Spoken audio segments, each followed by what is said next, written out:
Hola Comadres, this is your host Marcy of Comadreando podcast. I'm just dropping in to let you know that we are recording in New York City and there were some extraneous sounds we could not edit out. It does not remove from the content of the episode. This will be a good one. And without further ado,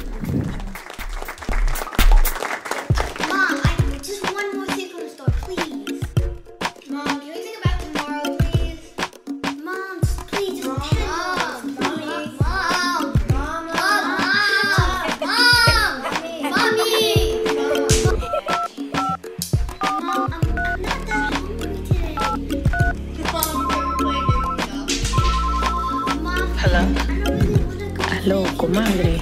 Hey, Comadre. Do you have a minute for Comadre time? Hola, Comadres. Welcome to another episode of Comadreando podcast. I'm your host, Marcy, and today we have an amazing guest, Camille, and I will let her introduce herself. Who are you? Hi, everyone. My name is Camille Proctor, and I'm the Executive Director of the Color of Autism Foundation, and I'm a mom of a 16-year-old autistic son. Okay, great. So I connected with Camille because I was looking for foundations that represented people of color on the spectrum, and hers just happened to come up, and I started looking into her story, and I felt like it would be something beneficial for the other moms of the show to listen to. So today, our topic is navigating the spectrum as a person of color. And the reason why the topic came up is that as parents of neurodiverse children, a lot of the time when we look at the media and other efforts that are happening, all we see is little white autistic boys, right? And that is not the accurate representation of our population. So, and a lot of the research that they do, I'm sorry. Okay, sorry. Don't listen. He just woke up. Yeah, like my son's on the spectrum too, and he's 14, and he's very he's a Scorpio, so he's very strong-willed.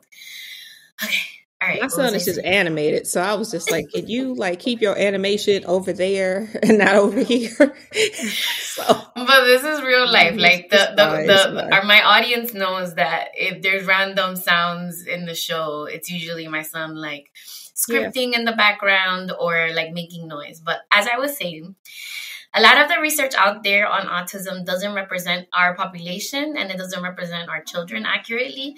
So I wanted to have Camille on to be able to show a different side of autism. You know, I have had other people of color with their children on the show, but I feel like her foundation is doing such an amazing job and I want to highlight them.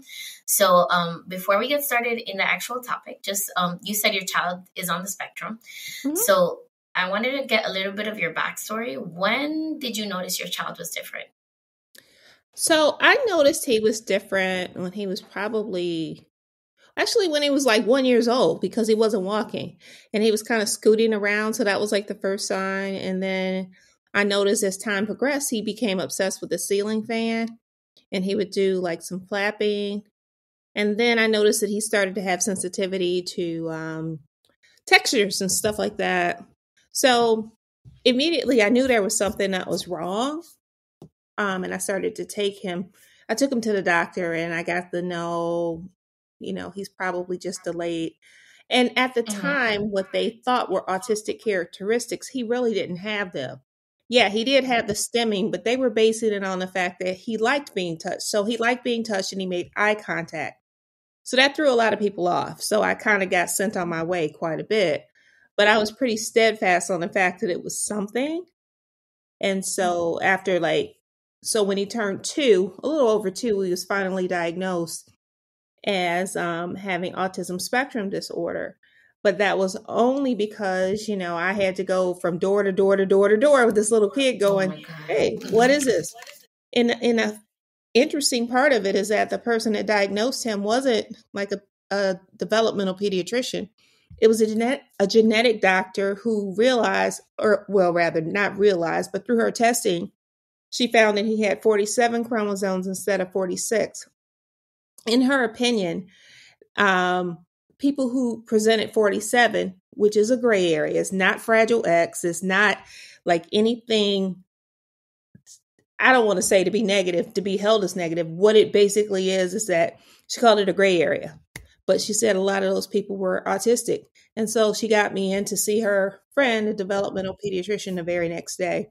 And so I was able to get a diagnosis.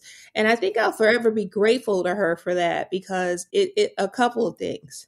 Knowing about his genetic background, that means it was predisposed and already there. Yeah. Right? So as I went on my journey, that took away a lot of the guilt. You know, the guilt that you feel when your child initially is diagnosed with autism. You're like, well, it's to this, it's to that, it's to that. But I had to stop myself and go back to exactly what that lady said. 47 chromosomes is one over what we quote unquote as the normal range. So that's the beginning of my journey. Wow. And once he was diagnosed at 2 with the diagnosis of autism, did you guys put him in early intervention? What state are you in, by the way? So now I'm in Michigan. At the time I was living in Georgia. And you got to go back like 14 years ago, right? As when you were having your son. They didn't have like early intervention programs, quote unquote. They had these early programs like to help you recognize the delays, right? But in regards to therapeutic interventions, they really didn't have anything that they could offer. I mean, they had speech. In our particular case, insurance didn't cover anything. So I basically wiped out my retirement, wiped out my savings, wiped out my 401k. We were probably paying somewhere around, and I'm not making this up, probably close to 10 grand a month. If I were to really, really think about everything that it took. And so I can't retire, but that's one of the problems. I mean, things have changed, but I won't necessarily say they changed for the better. Yes, a lot of kids are getting into early intervention services early, right? Not to be redundant, but the problem is in communities of color, right? Yes. Because, so I have a double-edged sword. So my family is Jamaican by way of Cuba. So I'm Cuban, Jamaican, and African-American Black. So okay. there's nothing wrong with us. There's nothing wrong with no Latina. There's nothing wrong with us in our minds. Nothing wrong with any Black people. So that's the other problem. That they never wrong with us. Yeah. When I've heard this so many times, people of color, Latinos, as well as people that are African American, is that our communities are just like, just leave him alone. He gonna be fine. You know, let it go. They're gonna grow out of it. Yeah, your daddy didn't speak till he was 5 years old. That is not normal. That is not normal. No, it's not. And then and so that was another problem all in itself, right? So I didn't have an empathetic community. Well, I can't lie. For the most, I did have an empathetic family. My family pretty much didn't know what to do. Yeah. And so they thought the best that they could do was spoil him, which they did a lot of, and they still do. But the thing is that there weren't the therapies that they needed. There weren't any resources, really. I didn't have anyone to talk to. I'd go to support group meetings and I'd be the only Black person there, or a person of color, period. And I'd say, well, what's going to happen when he's like 12 and he looks like a grown man to the rest of the world, but he's still my baby? If he doesn't know how or understand what it means to yield and the police approach him, what's going to happen? Oh, nothing's going to happen to him. La, la, la, la, la. And I'm like, stop. And so I got put out of a lot of groups. I did. I got put out because they didn't because they thought I was a Debbie Downer, and I kept asking these questions. And they asked me not to come back because I was holding them down. I also found out one of the problems with support groups, because like someone asked me, would you join a group? And I'm like, I'm not a group person. I don't like groups. And I'll tell you why. Because I would be in these groups and I would take my son with me, and he would have his little portable video recorder, and he would watch Elmo, and he would count with Elmo on his fingers, but he was nonverbal, right? And so people would look at me, oh, he's going to be mainstreamed. You shouldn't be here. And I'm like, what is this? It was like I was in a room full of Americans, but it was almost like I was transferred back to Jamaica, where we said people are red eyed and jealous, and they go, it's like my sufferation is worse than yours. Like I'm Oh worse my than you. God. Like who's worse? Like, it was like a competition. It's the So struggle Olympics. I hate that we do that. Not only like do we do that as people of color, right? Like my suffering is greater than your suffering, but then like in the disability community too. Like I've seen this so many times. Like they're like, oh, there's nothing wrong with your kid. He does not have autism. Look, he doesn't look like he has autism. Like what the hell? What does autism look like? Like what are you talking about? So yeah, it's people crazy know that. that people are not as accepting. You know what I'm saying? Like, and that's part of the reasoning for the show is that, like, I want to create community, but not only do I want to create community, I want us to have somewhere to go, a safe space where we're all going to be accepted, regardless of our kids' abilities or not. Yeah, you're absolutely right. And I had so many instances. Like I remember being in a grocery store, and my son, and at the time I really had no clue. I mean, he was sensitive for everything, but I didn't know why. I didn't even know it was a sensitivity. You know, in my mind back in the early days, it was just, this kid just won't comply. He's always crying. What's wrong? I don't know. It's driving me crazy. You know, it was, you know, and the thing is that I had this little old lady said, she said, he needs his butt whooped. That's not the word she used. And I looked at her and I said, listen, I wouldn't hit an elderly person, but when you say you would smack my child, you've upgraded yourself from elderly person to old bat, and I'll slap an old bat. And at that point, I realized that I offered to beat up an old lady, and that I myself probably needed some sort of help, and some supports. And so I still But couldn't she's find real the fresh support. though. Like she was so fresh. Like why is she coming out of her face telling you that she would hit your child? Are you kidding me? Yeah, thought it was like, he needs to, I smack him. And I was like, and I told her who was going to get smacked, but I cleaned it up for your podcast, what I really said. But the point is, I knew that the community needed to gain awareness, right? I knew the community needed to gain some support. I knew that too often I was sitting in doctor's offices where there was a child that was autistic, and the mom is doing the old, you know, when your mom grabbing you by the shoulder and the wrist and the shoulder, and they're pulling your arm out the socket, what old school mothers do. Yeah. Like, you better. And it's like, it's not going to work. And so I created the Color of Autism to do a couple things, to really introduce families to what early intervention is, what they should be doing, and what they should be looking for, right?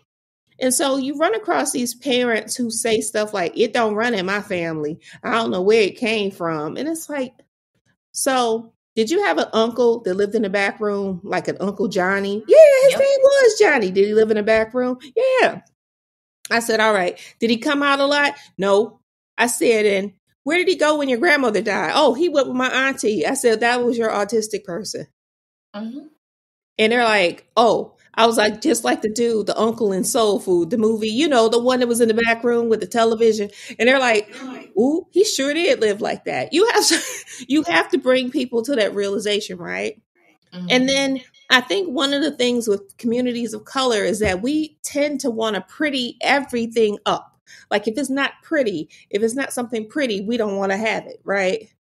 And what I mean by pretty it up, every time I meet a parent that's a person of color, my son is high functioning.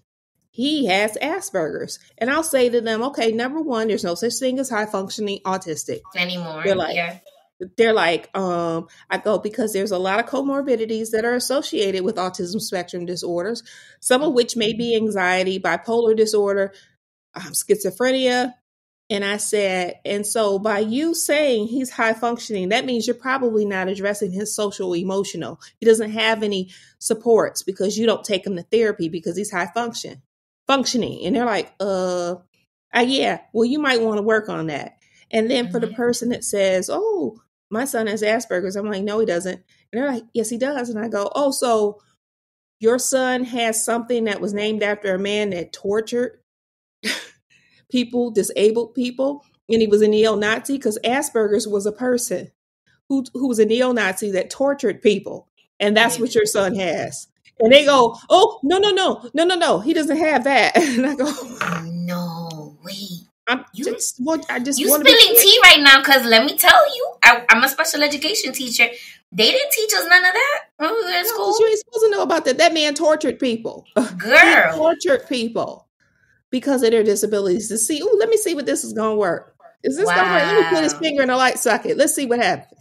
Though people that are just listening, y'all can't see my face. My mouth is open right now. I mean, this man had no value on the disabled community's lives. The value was just collecting data on their torture.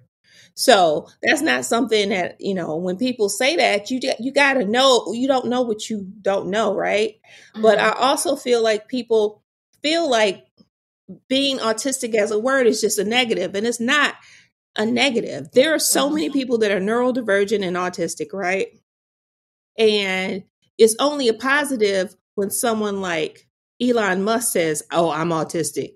But the reality of it is that there's a lot of Black and brown people that are autistic, that are just like that are thriving. Now, I call them the masked population because they don't represent some of the autistic characteristics that we think are the autistic norms, but they are autistic nonetheless. And so we tend to lose sight of that. And that's why I say, you know, that particular population, they're left behind. Now, oftentimes people will say to me like, well, what about the people with greater support needs? Because that's what I like to call it. Some people say profound, but I feel like autistic people need to keep their dignity intact. Yes. So I tend not to use words that's going to make you or anybody else feel sorry for them. Mm-hmm. They don't need sorry. They don't need your pity. What they need is your empathy and your support. So I say greater needs. So instantly, you know, you need to help that person along a little bit more. Mm-hmm. You know, you might need to tie his shoe. In the case of my son, he's going to come up to you like Captain Morgan and go, ho, put that foot up. Like you're supposed to know, like tie this. But I mean, that's just how my son gets down. He's like, ain't no shame in this game. I don't know how to tie my shoe. Can you do it? And I've seen him walk up to, it's funny, I've seen him walk up to big burly men, be like, and they'll do it. Because it's something about, because he's totally authentic. You know, sometimes people do a double take. You know what I'm saying? Yeah. You know, we went to Cuba to visit like some relatives that I had that, you know, it was like somebody was like, yeah, that's your cousin. Don't you remember? I was a fetus. No, but whatever. But I go there. And I'm talking to the people and I'm telling them like autismo, and they're like, cute, I'm like, yeah, because they had no clue. So then our driver was telling us, he was like, you know, these kids, we just leave them in the house. And he goes, but I mean, he's fun. They should bring their kids outside. They shouldn't leave them in the house. This boy is fun. This boy, this is like, they were like, and they felt like they had been missing out on a whole population of people because of how much they enjoyed my son. And that's what people need to understand. You're missing out on a whole population of people. And so, you know, I try to be optimistic. I am optimistic about this now, but I wasn't optimistic about this, like I said, in the early years, because I was so, I want to say I was obsessed with fixing. I was so obsessed with fixing that I was breaking myself. Yes. Right? You know, like parents will say, well, this autism broke up my marriage, or this autism made me. No, autism didn't do anything to me that I didn't do to myself. Yep. And while I feel like parents really, really do need support, I also feel like parents need to take themselves out of the equation. Yep. Like, and I'm going to say this, and it's going to sound mean, but your kid is on, well, you got a 14-year-old, so you know how it goes. Your kid is like little for like 5 minutes. Yep. And so you really don't have time to be wallowing in self-pity. No. You need to find your resources quickly and keep it moving. Like people will say to me, oh, you're an autism mom. No, I'm not an autism mom. I'm not autistic. What I am is a mother of an autistic 16-year-old who, you know, I love to death. And who I am is an autism advocate that wants to make sure that your child and every other child out there gets, you know, their support needs met. I mean, I'm just, it's funny because people always laugh at me because I don't make a lot of videos on, my friend's mom called it TikTok gram TikTok This Facebook one. gram. She put them all together. And I'm just like, yeah, I don't do that because it's not about me. And sometimes if I see someone too often, then it's not about whatever you're talking about. It's about you. Yeah. And so I don't really get down with that because, it's hard to it's hard to advise people on certain things because protocols are changing all the time, right? Mm-hmm. So I try not to get into the area of recommending this or recommending that. But what I will say to a person in a community of color is like, if your child has a Medicaid waiver, the only therapy that they're gonna really allow you to have in certain states, with the exception of like New York, California, Pennsylvania, Mm-hmm. there's a handful of, the only thing they're gonna allow you to have is ABA. And I know that autistics hate ABA, and there's a lot of good reasoning behind that because it is a hot mess, but you can make I'm bringing an ABA therapist on, a person of color too.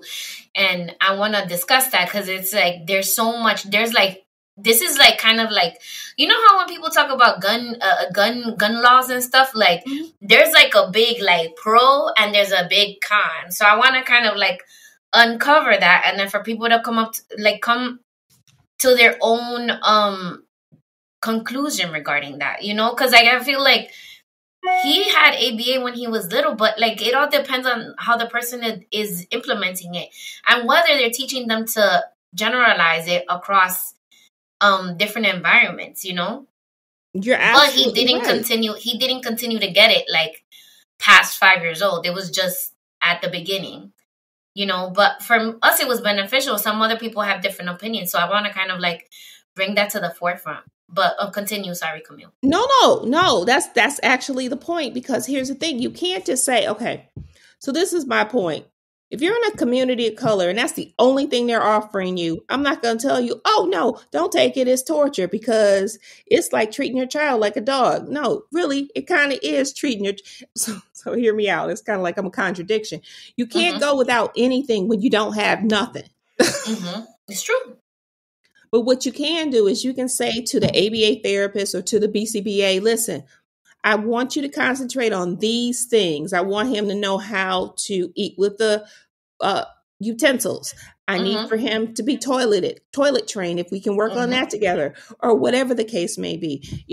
If the family is Muslim, then you need to teach him about his left hand. You need to do all of these things. These are things that are important in our household.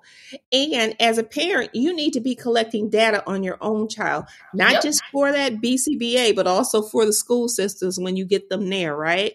Yep. I think those things are important. Listen, say, hey, I don't want you getting a reward system. Like, no, we're not going to be giving out Cheetos and Skittles in exchange for good behavior because then he's going to be fat and autistic. And then you're going to still talk about him.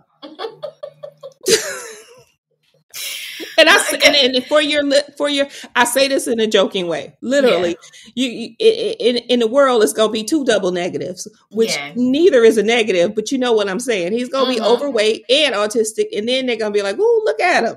Yeah, look at him!" Because every time he did something good, you gave him a treat. The incentive should be how the person feels when they've accomplished something. Like, that's the incentive of doing certain things. And then also, I think some of the manding that's part of the ABA process should be based on each individual child because they don't really have a curriculum, I feel, that's really culturally competent. It's not. We have so the Color of Autism, we do these trainings. We do them every quarter and they're for like 5 weeks. And we bring in people of color. Like we bring in ABA therapists. And one in particular is a young man named Derek Roberts. He does trauma-informed ABA. And he really breaks down to our parents what that is. And he goes through everything. But we use, everyone is a person of color. And the reason we do that is because just think about it. And I invite anyone who's listening to come and join because you can be any place in your journey. You could have a a grown child, and you'll still get something out of it because you're Mm-hmm. sitting there amongst your peers, people that understand what you've gone through, right? And what your journey is like. And Yep. so they get there and they get to see people that look like them, and all of a sudden, no, everybody's talking. Yeah. Everybody has a question, as opposed to sitting in a room with people that don't look like you, and you're like, and you fold your arms. Oh no, I'm good. I ain't got nothing to say. Mm-hmm. Mm-hmm. I'm guilty of it too, you Yeah. know. So we try to bring comfort into, this whole autistic world, because I always tell people, like I had this lady say, well, we don't use autism, we use person with autism. And I say, oh, that's your problem. I said, but I have an autistic son. And the reason I take this language on is because my son is going to be part of a community, right? So how can I tell him he's better than the community that he's part of? If they say they're Mm-hmm. autistic, and I'm like, no, you're a person with autism, that makes you a little bit better. Mm-hmm. You have to. I mean, I'm not going to be on this earth forever. He needs a place to be. He needs Mm-hmm. a community that's going to keep him safe. And I will say without a doubt, the autistic community is like every other community. They bicker, they argue, they fight, but at the end of the day, they're They got going to each take other's care of backs. their own. Mm-hmm. I love that. I was gonna say, so I feel like, I don't know, with the label of like autistic versus person with autism, I feel like that goes a lot, like, you know how people have like a self-identify, like I feel like I'm gonna leave it to however that person feels comfortable identifying as, like it's kind of like, I identify as Afro Latina, right? And then another person in my family might not identify as Afro Latina, even though we have the same heritage. But that's their prerogative, that's like on them. But I see where you're going with the label of a person self-identifying as autistic. I see the power behind that, and also like the fact that other people, like if other people are rallying behind that terminology, or that label of identification, I can see how that would be obviously a positive. So I put it to you like this: a person with autism basically came from parents.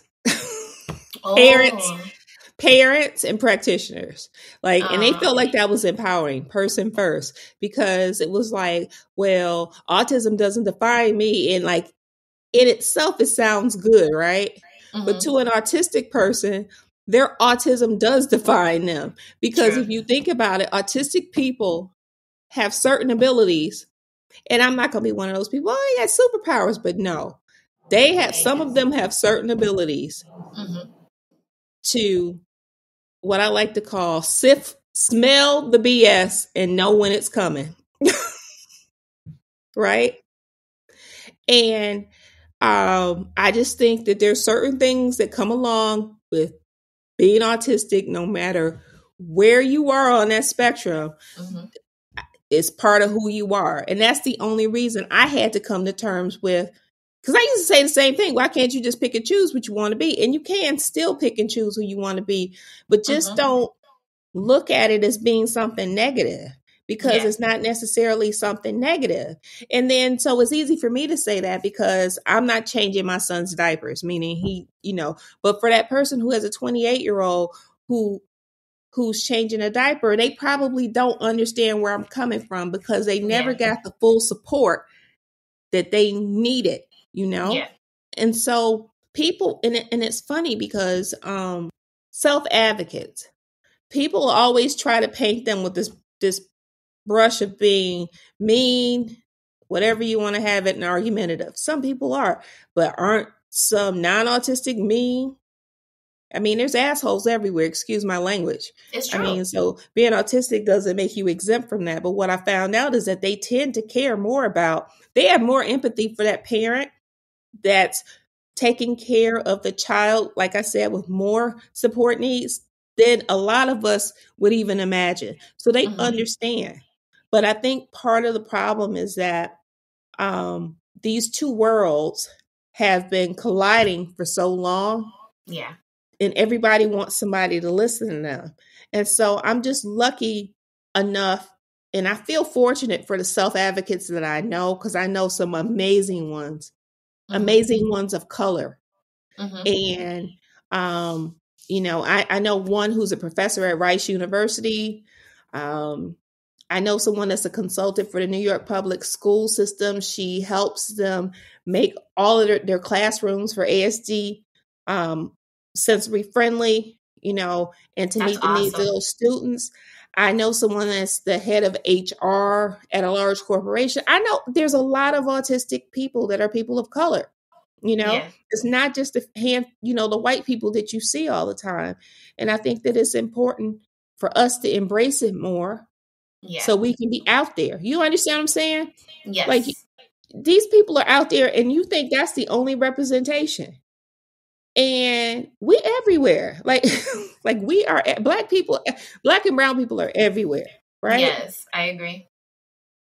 So, we need to come up off this stigma and just embrace who our children are, embrace who we got at our houses. Like, that's I got what I got. Like, people will be like, oh, well, what does he do? Like, they'll give you that quiz.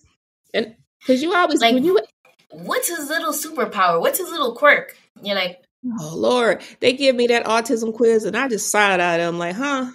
Or what?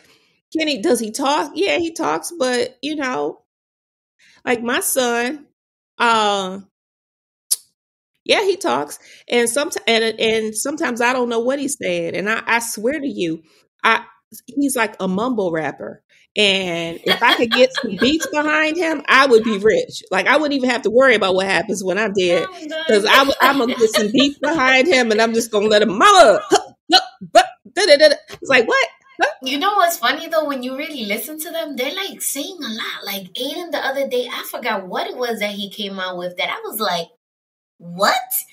And it was kind of like he made a comment about something that was happening, and it was like so on point that I was like, who are you and where's Aiden? But it was like sarcastic, like the comment that he made, and I was just like, but it's funny because like our kids, like a lot of the time the stuff that they say is for at least for Aiden is unintelligible, right? Like we can't really like decipher what he's saying, and a lot of the time it sounds like echolalic speech, or like I just found out this is called Gestalt language. So a lot of the Gestalt language he uses is like repeating stuff from cartoons, but it applies to the situation that's happening in front of him, which is really funny. So he'll pop out with something from like Yo Gabba Gabba, but it has to do with the situation that's happening in front of him. Girl. I'm the Girl, this one's over here talking about Manny. And so one of the things is that my son, he speaks other languages. He speaks like a few languages, but he doesn't care that much for English. So his preferred language really is Spanish, and Spanish, he's fluent. And there is no, what did you say? What? Everybody understands him, except for me sometimes. But the thing that's funny is that he was over here talking about Manny. And I was like, who the hell is Manny? Like, yeah. Like Manny Handy Manny? Of course it was Handy Manny. And it was Mr. I don't know, it was somebody else. And then one time he got us with this Eoji. He said it for like the longest time, Eoji. And the teacher was like, who is this Eoji? And I'm like, Eoji, what is that? And it went on for like 2 months, I swear to you. And then one day my daughter came to me. She said, that's G.I. Joe spelled backwards.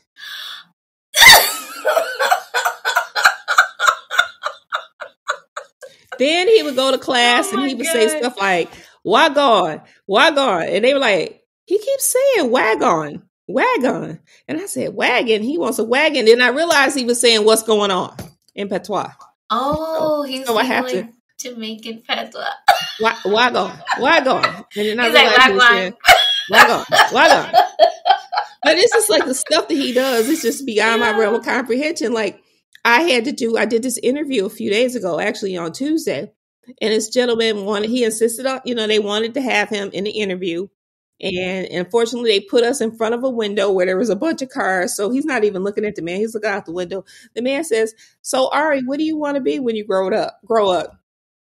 This boy said, a grown man. I'm like, That's what he said. That's what he wants to be. I mean, Oh my God. I don't care. So Let him live his life. I don't care. I don't care. Like, people, it's hard now for me to laugh at him and not care at this point. Like I said, back when he was 2 years old, I was like a mess. But like I said, I had to let all of that go. And I realized that the quality of his life could be exactly what he's doing sometimes, which is when they stim, they're not bothering anybody, so don't stop it. Like, I honestly don't know what's going on in his mind, and it's perfectly okay that I don't know. Yeah. As long as he's happy, I'm fine with it. I don't, the thing that's the most interesting, what's interesting to me, even though there's a lack of awareness in our communities, I also noticed that there's an awful lot of empathy in our communities. And what I mean by that is that when you have someone, let's talk about bullies, for example. I noticed that the kids that are quote unquote supposed to be the baddest kids out there, they embrace him. The first thing they will say, don't go over there. Don't mess with him. Because I think our kids, they don't find it challenging to pick on the weak, what they consider the weak, or someone that's not a challenge. But, they don't. And so he goes to school. He's in an AU class, and he's maybe, I think he's the only Black child in the class. But I really worry more about being in the suburbs than being in the inner city, because I've literally seen like kids in the city. When we go in the city and we do events and stuff, the kids are always like figuring out who's going to take turns, who's going to watch him. Like, I've seen him tame the most rugged people, like, because we've been in restaurants where he, so he's a chicken aficionado. And so one time we were in this restaurant and they didn't bring our food fast enough, and he went and took this man's chicken leg. Well, it was my fault because I wasn't paying attention. I was on my phone and I looked, and he went up and I said, "Oh, sorry." And when he got up, I swear that man was 7 feet tall. He wasn't. But in my mind, sitting in the chair, he was like, "Hey, what you doing?" And all of a sudden, my son looked at him, and he looked back at my son. He said, "It's okay. It's okay, dude. I'm going to get me some more chicken." And I was just like, "Oh, Lord, he's about to get killed." But I ordered the man some more food. But the point is that I noticed that sometimes people will fool you, right?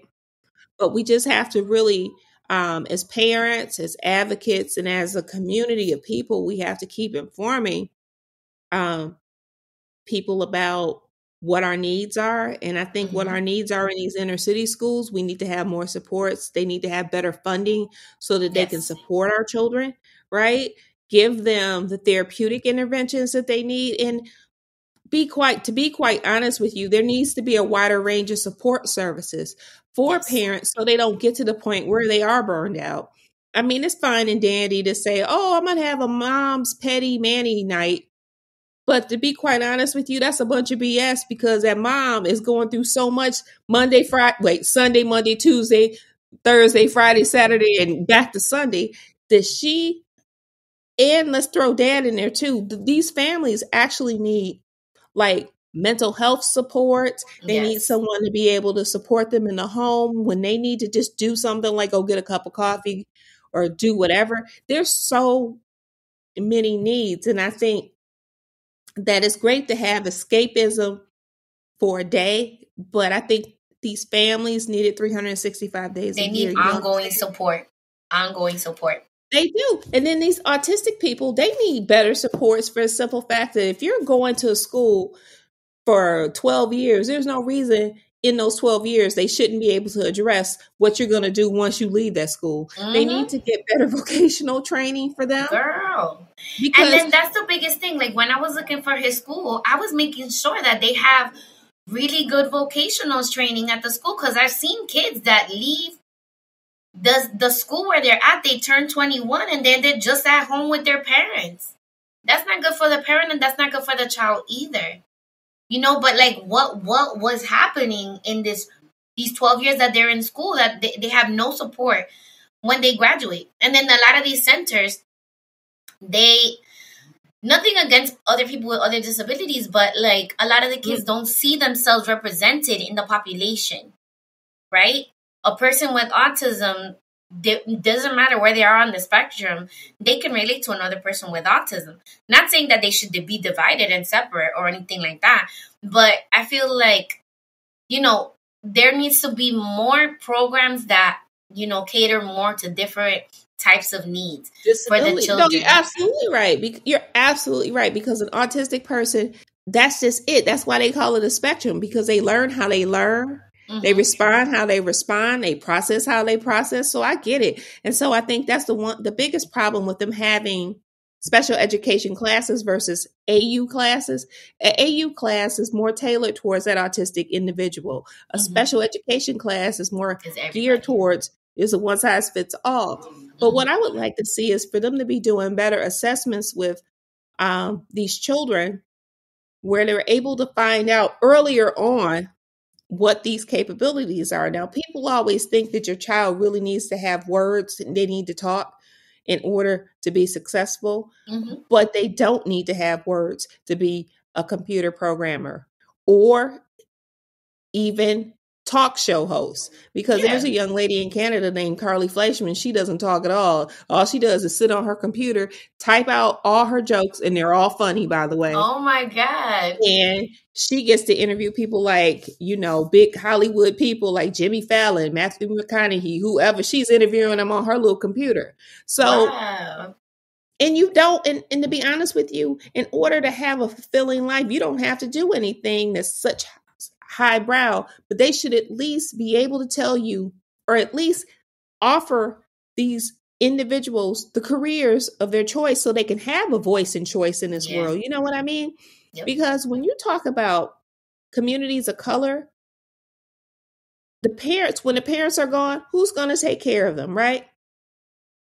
Or let's put it to you like this. If you're poor, I'm just going to say it like it is, you poor, and your child has the ability to be a software performance engineer, but no one's ever teased that out and figured out that your son can code, do all these things, because they just told him to go in the corner and color. Right? And so, and I just said it's time to eat because I told him not to anyway. So go in the corner and color. Well, you're never going to know what they can do. And then that income that they can earn from being a computer programmer could take you out of that poverty, and you can set up a trust for he or she. But you don't know that because these school systems aren't set. A lot of these school systems are broken. Yes. I think the vocational systems are broken. And quite frankly, I don't think autistic adults have enough support, period. You know what I mean? They just don't. They don't. These colleges aren't accommodating to them. Even though you can take an IEP to college, I mean, they're just not as accommodating for these young people. And it's just like, I think that overall, these systems that we rely on are really not geared towards the people that they're supposed to be geared towards, especially if they're people of color. It's and I've been saying this from day one, the systems of education and the systems of special education have not progressed since the freaking 50s, 1800s. Like that whole system of having kids sitting in rows and that they need to be tested, and the only way that they can show whether they understand something is by taking some stupid standardized test. That doesn't work. What am I showing you? That I can remember information and I can spit it back out to you. That doesn't mean that I learned it, So it has to be a different system, and our kids need to be supported in a different way. They do. And standardized tests mean nothing. They're standardized on white children. I mean, evidence-based is on white children. Everything, all those things, So like my poor kids in the city taking the fucking test, like, Johnny saw a deer in the woods. These kids don't know what a deer is. They have never seen a deer in their life. So like, what's that gonna do? They'll get stuck on the fact that they've never seen a deer, and then they're not really understanding what the question is really asking. So it's like, we need to be the cultural competence needs to be built in, not only in like the workplace, but we need to build it in across the board. Like people need to understand that certain things that we, quote unquote, if our kids are not exposed to that, how they're going to perform well on it. Mm-hmm. I mean, that's just how it is. It's like, and I don't think people, and they say you're being dramatic when you're just basically asking for the things that you deserve. Like, we deserve to be individual, right? Mm-hmm. We deserve to be individuals that are supported, period. Mm-hmm. So it's not like we're asking for anything out of the ordinary. What we're saying is that the paradigm is broke. There needs to be a new paradigm. Like, you need to create spaces and you need to be uplifting more people of color. So that way we're not, and see, that's the thing. People think we're always asking them to take care of us. No, what we're asking for are the platforms and the tools so we can take care of ourselves. Like, quite frankly, we don't really care what goes on in your community. Not like that. Because we know from the time we're born, like, on the Lion King, when they put little Simba up and they raise him up and they go, oh, da, da, da, da. Well, we not doing that. Literally, we're holding up, when we give birth to a little boy, the first thing we're thinking about is, oh Lord, I got to teach him how not to make eye contact because then he'll be aggressive. I got to teach him how not to do this, or then they'll think he's this. They don't understand that when children of color are born, they're literally born with us worrying about how they're going to make it past 18, right? Yep. People don't understand that. They don't understand that. And so then when you add a disability to that, it's even worse. So I just think that America needs to do better, right? America needs to do better. And I also believe that these communities, our communities, need to do better. We need to really start taking pen to paper. And this is one of the things I tell parents. You can't, like, parents will be like, oh, I'm an IEP expert, blah, blah, blah. I'm like, okay, you can be that. But like, if your school ain't got no money, all of that stuff you argued about for 3 hours ain't going to help you. Nothing.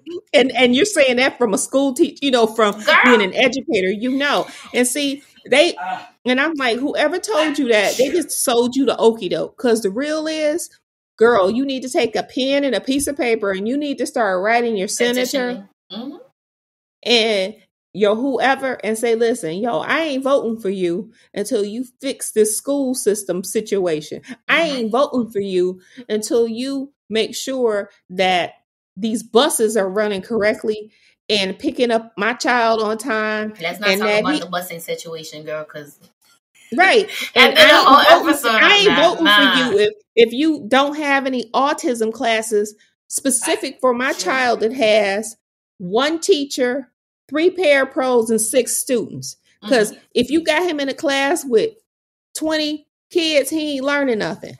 And he needs to learn how he needs to learn so he can thrive. And or he or she can thrive. And I apologize to your audience because there's a lot of young women who are autistic, but at the end of the day, our children deserve to be whoever they're going to be, right? And whoever they want to be. Yes. And they can't do that if we continue to sit in like I call a puddle of ableism. And it's easy to be ableist because as a mother, you're automatically ableist because you soon as your child falls down, you're like, oh, let me kiss my baby. Yeah. So, as a mother, you automatically, this is your title. But the point is that we got to do better and we got to get stronger and we need to know, you know what I'm saying? We just need to do better. And then what you don't know, ask somebody. It's true. Yep. Oh man, I love this conversation. So, I have a couple of questions here, but I feel like our conversation just like really like hit everything. But I want you to talk a little bit more about the organization, the Color of Autism. So you guys do these talks and bring in experts and educate people. So what else? What other kind of things do you do for the community? And just start with that. So the community itself is spread all over the United States. That's part of the reasons why, when COVID hit, we were doing in-person parent training just in our local area, right? Oh, okay. But we've always been a national organization. And we found that basically opening it up to the world, literally to the world, because I also facilitate conferences in Africa, like West Africa. I go there once a year. But So we do these parent trainings that we even did research on, and we found that parent training better equips parents with the things that they may encounter along their journeys, right? Mm-hmm. So then we also have support groups. We have like a dad support group. I don't know what they talk about because I'm not a dad, Mm-hmm. but the reality of it is a place where men can come and convene online, and it's a safe place for them. And people go, well, you need a mom's group. You know who's in our parent training? Mostly the moms. So, Mm-hmm. but we are gonna, we are gonna do like a mom's group. But for the most part, we didn't think about it so much because we always had moms in our training, Yeah. and they always keep in touch with one another. And then we are working the kinks out on this. We've had a couple of social groups. We tried to do them online, but it for younger kids and for older kids and Mm-hmm. for adults. But it's really hard online to make, and it's been hard for us and our professionals to make the assessments because we do have professionals that do evaluations so we can put these kids in these different groups, Mm-hmm. but it's hard. So now that everything's kind of been lifted and it's kind of safe to go outside, we're going to Mm-hmm. start doing things again within our local area, but we'll still have all of the virtual things available because it's just something that people expect at this point. I thought that when the restrictions lifted, people wouldn't be around, but we've even gotten more people participating because I Wow. think they feel better knowing that they don't have to necessarily have something in their city. They need to have something and some people to embrace them, Mm-hmm. and knowing that they have a network of people that makes them feel better. And, because we've even, okay, so this is going to sound shady, but I'm going to say it anyway. We've even had parents come to our training and literally replicate everything we're doing, including the name, close to the name. And I was just like, girl. But on the real though, it's not, our programs are geared towards you replicating them in your community because Yes. I can't be everywhere. Yeah. you know? And so it is what it is. I think that we need to do what we got to do. And so that's what the color of autism is. I mean, we're about to set up, gosh, we're going to have some stuff on demand pretty soon. Okay. So we'll have people come on and give lectures and you'll have a passcode. All of our services are free. Let me say that too, because we are 501c3. So everything is free. I think that's important to point out Yeah. because there's a lot of people who are businesses out there, and I'm not knocking Mm-hmm. it. I mean, there's nothing wrong with that, but I feel like a lot of like you were spending so much money at the beginning. That's insane, bro. I would have been broke. Like no, like. Mm-mm. Oh, So I the was thing is, broke. I was like, nah, like what? That's when you stop answering your phone. That I was glad that was yeah. about the time I was like, ooh, I don't need this landline. Cut it all off. Because the thing is like, I don't knock it. I understand the reasoning behind it, but also, like some of these fees for some of this stuff, like these systems and like little things that people are doing online, it's really crazy. How you gonna charge $500 for some? And I'm not gonna even say what Yeah, I it know. is, but $500 to a parent that you don't even know if they got it like that. So I remember someone telling me this, and it stuck with me. And it was another advocate, and they have a business. But you know what? And I can call I they have a business, but what I like about them is this. What I like about their mythology is this. If you ain't got no money, they ain't gonna keep dragging you along. And I just like, that's cold. But it's not. Because then they told me that this one person, quote unquote, autism coach, I don't know what the hell an autism coach is. Yeah, I seen that. I seen that online on Instagram. I'm like, I don't know what And that that's so means. foolish to me because you can't coach a parent. You can't coach a parent through nothing when they're at that early onset stage of getting that diagnosis because you're a hot mess. So there's Mm-hmm. nothing anybody could have said to me that could have coached me out of my self-imposed misery. Okay. Mm-hmm. Mm-hmm. So giving you $2,000 wasn't going to help me. But something that this young lady said to me stuck out. She said one of these people was known for telling parents that if they love their child, they put the charge on the credit card so they could And she said that's something that I would never do. And I believe her. She wouldn't do it. Now, if you indicate that you can't pay her, she ain't going to fool with you. But at least I take somebody not fooling with me than somebody trying to pressure me into taking money. You know? And I thought about that and I said, she makes sense. That makes sense. You know what I'm saying? But also I feel like some of these people, like, they need to have some kind of sliding scale. If you know a parent doesn't make that much money and they're poor, there should be some kind of sliding scale. You know what I'm saying? But so I've had to look at it from two different ways. And at first I was like, they shouldn't be charging people. What you doing? You charging black people, blah, blah. But white people charge other white people. I know. And I was like, but then I realized something. And I had this happen to me. I have a friend that's an advocate. She's a good IEP expert. I have her talk to my parents. She does sessions with my parents. Mm-hmm. And I have people that call me up and they say, oh, I have this terrible IEP problem, and I'll give them over to her. Mm-hmm. Well, what happens is they'll take an hour up of her time. An hour. Yeah. They'll be crying. They go through the phases that we go through when we're upset, right? Yeah. Well, she tells them what to do and they don't follow through. That's time consuming. And then I had to think about it. And I said, you can put a dollar amount to that. You know what I'm saying? So now I better understand why some people charge, because if you're not serious, you done wasted my time, an hour of my day, listening to you cry and complain. Or if you don't bring all the information to the table. Yeah, if you're not prepared. So I had a mom reach out to me a couple weeks ago. Can you come to my IEP meeting? Who are you? Like, that's what the email said. And I'm like, who are you and where do you live? And she said, and I said, well, did you get a draft? And she said, no, but if I get a draft, can you help me? And I'm like, no, I want parents to understand you cannot be in the 11th hour trying to seek out help. No, you got to look for help with enough time. You can't just expect somebody to help you out of the blue. Like, they don't tell you, like, for real though, they don't tell you on Monday, on Wednesday, you're going to have an IEP meeting. They don't do it like that. They have to give you ample enough time. They do. Legally, they need to give you at least a month. Right. And so if you didn't get enough time, you have the right to say, I don't want to have it right now. Mm-hmm. But then we don't even want to talk about the parents that don't even want IEPs. They want 504s because that sounds better. We're not gonna right. But you know what I'm talking? Ooh, that sound better. And it's like, okay, so you go 504 all your accommodations out there. You're like, what you mean? I was like, well, IEP is a law. 504 is a suggestion. And exactly. They're like, they don't need to legally uphold a 504. Oh well, I'm gonna put them in Montessori school.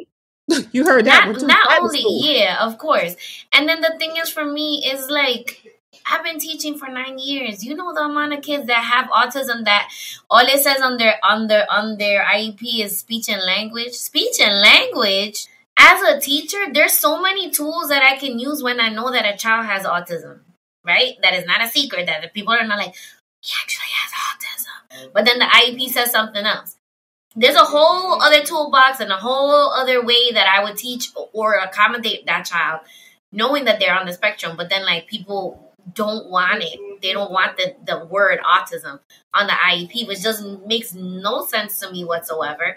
I mean, I understand the why, but also, like, get over it. Yeah, but see, again, you're telling people to get over themselves, and people don't want to get over themselves because it's inconvenient for your child to have a disability. It's not, audience, but I'm saying it sarcastically. No, yeah. You know, it's not. And that's what people need to get over themselves, because, I mean, if their child could communicate better, trust me, the child would communicate better, because I'm sure it's quite uncomfortable to be a 4-year-old that's trying to articulate yourself, but you can't form the words to say what you need to say or communicate in a way that everyone understands you. I'm sure it's just a bunch of barrel of monkeys for them too. So, you know, I can't even imagine, man. Like, because the thing is, we're speaking from a place of privilege in that sense. Because, like, we can express ourselves, we can communicate, but, you know, those kids are just going through a whole other thing, you know. And then It's like, let's try to make our kids' lives easier. Like, we need to get over that. That's all ego. We need to go over that stuff and, like, help our children. Because, like, what are we here to do if not to help our kids be successful and feel fulfilled as individuals and as humans, you know? You're right. I've had moms call me, like this one mom called me. I'm calling her out. I hope she sees this because she's funny. She called me up and she said, this lady on this IEP wrote down my baby mouth be hanging open. She got this wrong with her. She got that wrong with her. I don't like this. This is just, they got her crazy up on this piece of paper. And I said, I don't know. Whoever wrote that did you a favor. They want your daughter to get services. She'll be doing all that stuff. I mean, this is crazy. I said, oh, so you don't want none of that stuff to be on her IEP?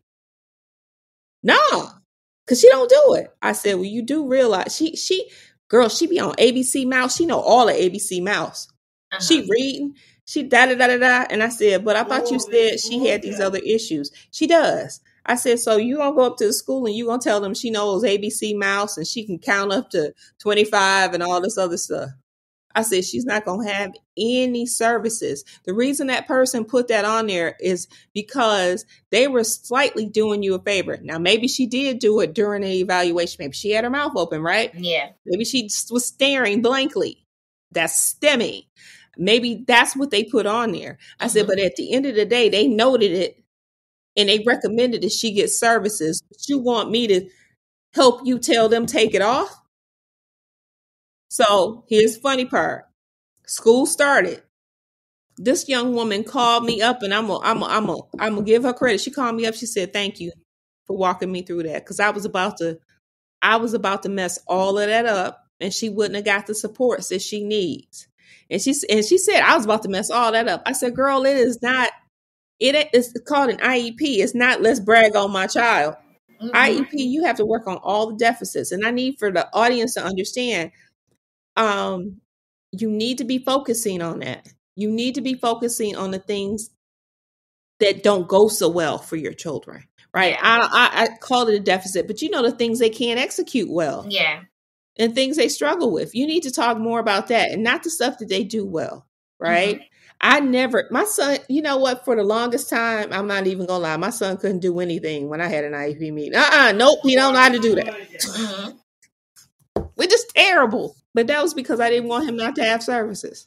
Is that the services? Okay, look, the services can always be taken away later on. You know what I'm saying? If your child really doesn't need it, then they don't have to have it on the. It's not something that is like a death sentence. The IEP can always change, but it's better to have more services than not enough, so that your child can get as close to their neurotypical peers as possible. Yeah, like performance wise. You know what I'm saying? Like, you want your child to be as independent as possible. And then another thing I wanted is, I just remembered about the ABA. Make sure that your ABA therapist is not using food as a reward. Yeah. I was in a school when I first started teaching special education. I was in New York. We have a district called District 75. It's for kids with special needs. Yeah, I'm familiar because our programming manager is in New York right now. That's where she lives. Yeah, so the kids that I was dealing with, I was in a school that was ABA based. None of us were trained in ABA, but they trained us how to work with the kids ABA style, right? But the thing is, we were prohibited from using food as a reinforcer. Prohibited from using food as a reinforcer. You can use high fives, you can use time on whatever. But the thing is, like, people need to actually do like the research and find out what is really motivating for your child. It's not just food. It has to be other stuff. Like in my classroom, if a kid does a good job, I refuse to give them snacks.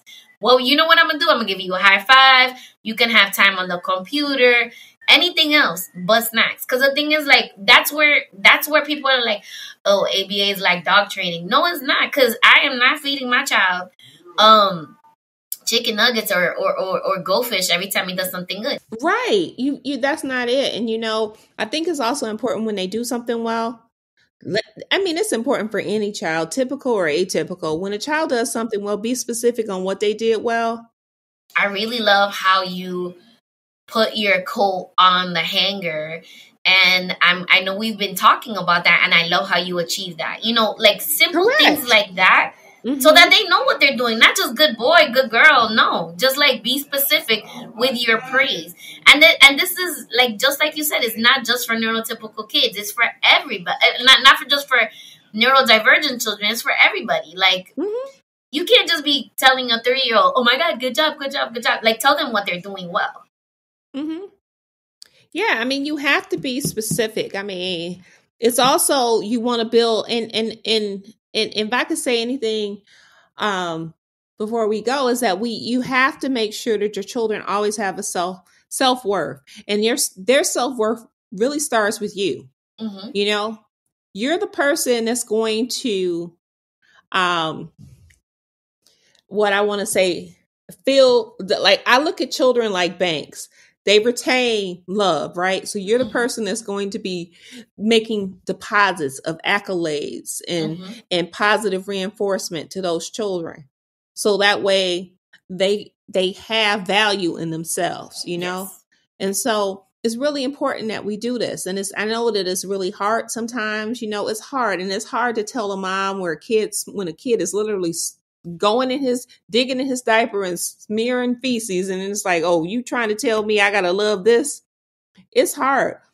But what I will say is, no, you don't have to love the poop on the wall, but the person that's putting the poop on the wall, you should always love that person. Yeah. You just don't like the poop on the wall. Yeah.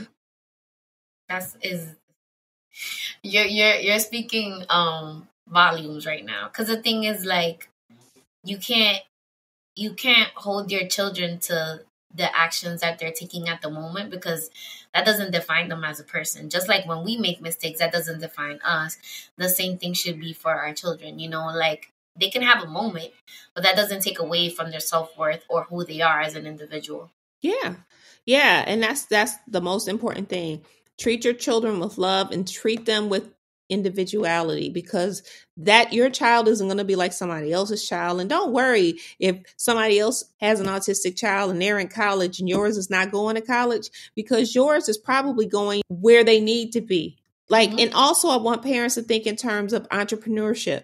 Your child is, I mean, like I said, typical people don't all go to college. I mean, Mark Zuckerberg dropped out of college, I think, and he has Facebook. So point being is, you can be whoever you are destined to be. But let's just come together as a community of Black and brown people to make sure that our children have the opportunity to be who they need to be, like I said. Yes. Oh my God, Camille, thank you so much for being on the show. Oh, you're welcome. Thank you for having me. My boss is ordering me to cook him dinner now. And so, all right. So, yeah. So I'm going to end the show how I usually end it, which is follow me at Comadreando Pod and follow Camille on IG can you drop your handle for us, please? Color of Autism. And you can also go to our website at thecolorofautism.org if you need any supports or services. Awesome. And if you have any questions at all, please feel free to send me a Comadregram via email at marcy@comadreandopod.com or slide up into my DMs. And don't forget to visit our website as well, www.comadreandopod.com, to read our latest blog posts, find out about future events, and get your official Comadre merchandise. And I want to thank you for spending time with your comadres. You're now a comadre, Camille. Welcome to the fold. That's it. And everybody have a good night. Thank you. Psst. Hola, comadres. I would like to formally extend an invitation to our first Comadre Happy Hour of 2023, which will take place on Friday, January 6th from 5 to 8 p.m. at Sujo Gastro Fusion in the Bronx. Good news, there is parking available. Make sure to click the Eventbrite link in the show notes to secure your ticket. Hope to see you all there. Bye.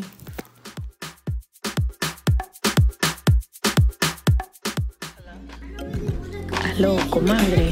Hey, comadre. Do you have a minute for comadre time?